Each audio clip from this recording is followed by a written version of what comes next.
So you want to know what you can grow in December in Texas. Let me tell you. So in this bed behind me, I have kale, broccoli, and I've also planted lettuce, spinach, what was it? Lettuce, spinach, more kale, and carrots. I did start all those from seed. At this point, although today the high is 72, it's absolutely incredible, but it doesn't feel much like winter. I would start your seeds inside. Most seeds need temperatures probably on average around 70, 75 degrees in order to germinate. Give or take, you just need to look on the back of your seed packet and it would tell you. So I would start my seeds inside. Once they germinate and you have your first set of true leaves is when I would start thinking about putting them outside, or once they have good root development. And so we're talking, again, our broccoli. I didn't do cabbage, cauliflower. I'm missing one I used to always do. Brussels sprouts.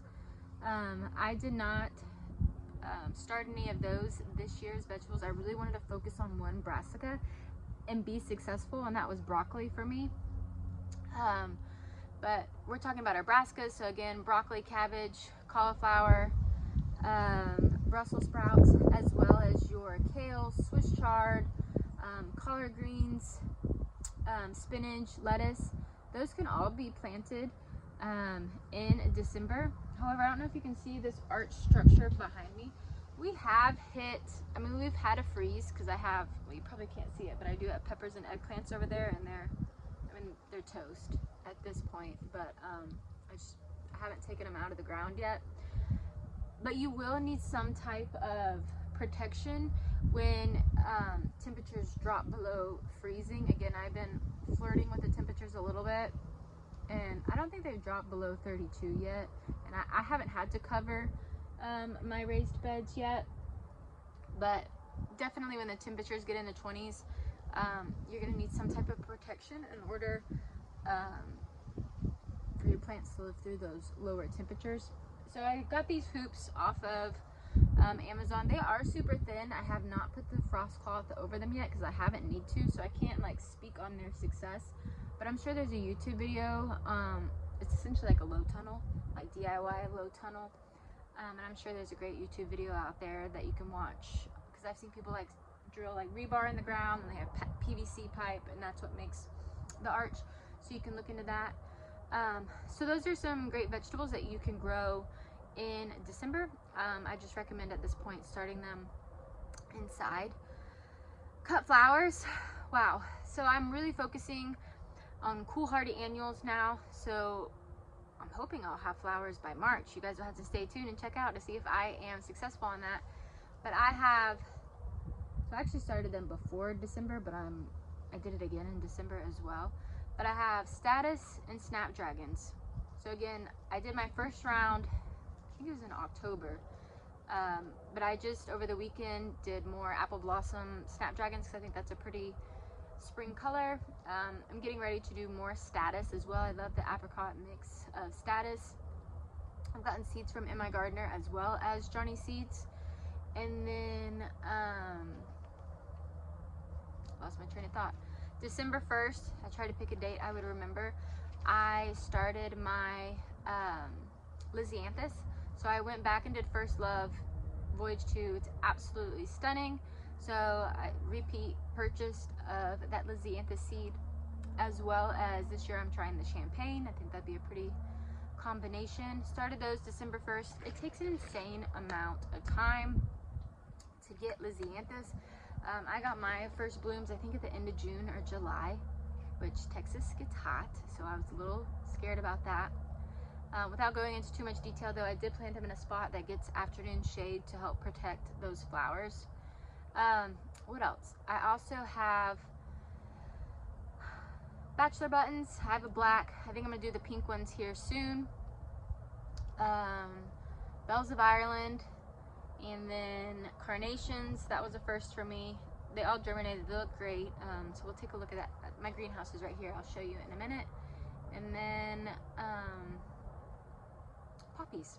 Poppies was the first one for me as well. Got that in annuals and bulbs. Since we are in Texas and our temperature, like today, it's 72. You could probably still plant anemones and ranunculus. The thing with ranunculus, got to be careful about the heat. Mine are sprouting now.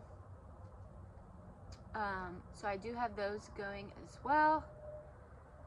I think that's it for cut flowers that I'm growing this year and starting in December. Again, same thing with your veggies. You're going to want to protect them.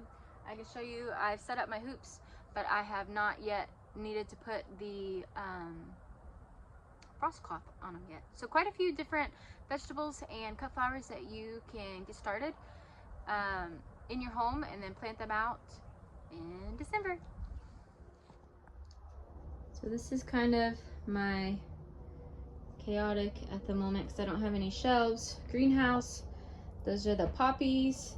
These are the bells of Ireland. I did not have good germination, so I went ahead and sowed more the other day. Carnations right here, and then these are the black bachelor buttons.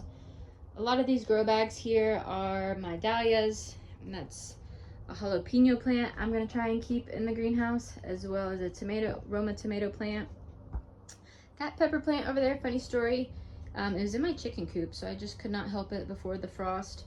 I dug it up and brought it in here. It's a little sad because I literally did that a few days ago. In the back, 2x6, all the cool hardy annuals that I'm starting. I'm doing about 3 or 4 depending on spacing in this 2x6 bed, just so I can kind of, it's just an experiment. I want to see outside versus in the greenhouse. Also, I'm trying to get more eucalyptus started. It does not like the frost, so you definitely need to protect it, but I have it in the greenhouse right now. It looks like my thermometer says it's just under 80 in here, so pretty wild. So this is going to be about my 30-foot row of cool hardy annuals. I already have the hoops in place, but I have not needed to get out the frost cloth yet.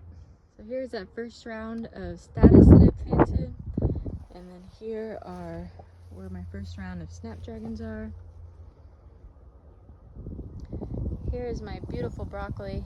Same thing, have the hoops in place, but haven't needed to use them yet. I do put chicken wire around because, again, I have my raised bed garden, but this is my 16 by 20 in-ground garden. So I do have, just step back, some chicken wire around to protect my crops from rabbits.